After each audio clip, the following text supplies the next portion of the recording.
completely the other way on my view of our foreign policy. And in fact, I can't do anything about the national foreign policy, but you and I have worked together on the Defend the Guard legislation at the state level. We've both gone down to testify for that against the war machine. And that is a very constitutional bill. Indeed.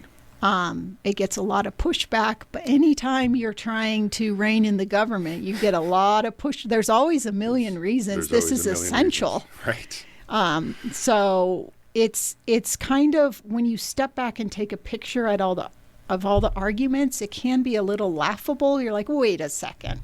Right. You're really taking our representatives up in helicopters and being like, we're going to take all your helicopters away, which it's just kind of, it's a clown show. It's like, so that made you change your vote on a constitutional bill because you got a helicopter ride? Yeah. And that just kind of goes to show how kind of weak our legislators are and how uninformed they are.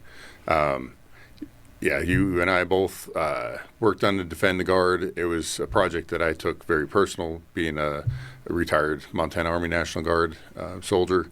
I was in that aviation unit that you were talking about, and great organization, great group of people there. But passing that is just one step, one tool that the states can use at that level in order to curtail the executive branch and Congress in Washington. Just get a little backgrounder for people that might not know. The Defend the Guard bill would essentially prevent the governor from allowing the National Guard soldiers to being called up on Title X orders for combat operations. So they would still be able to do border missions. They would still be able to do the state firefighting mission, because that's a different title section.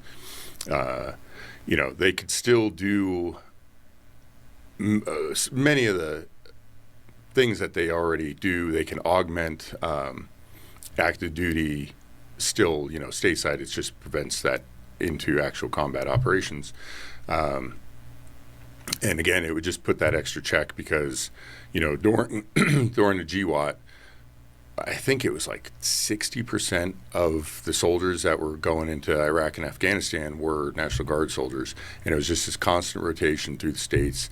I personally know guys who've been over there like 6-7 times. I was in Afghanistan in 2012, and then in 2019 I was getting ready to go back to Iraq. And it's just, again, it's a tool. It's gaining momentum.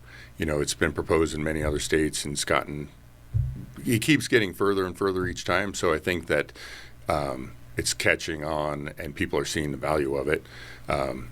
Since Congress is unwilling to actually declare war, and they just go along with the executive war powers and AUMFs and all that kind of stuff, it's a way for the people at the local level to have that check on that power. And going back to what you were talking about earlier too, on how the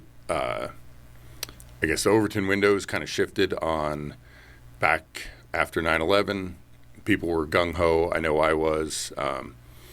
And then, of course, as the fog of war time sheds light on the truth, everything that we were told, Colin Powell talking about there's weapons of mass destruction. I mean, initially we were told that it was the Taliban that did the 9/11. We had to go in Afghanistan, quickly shifted into Iraq.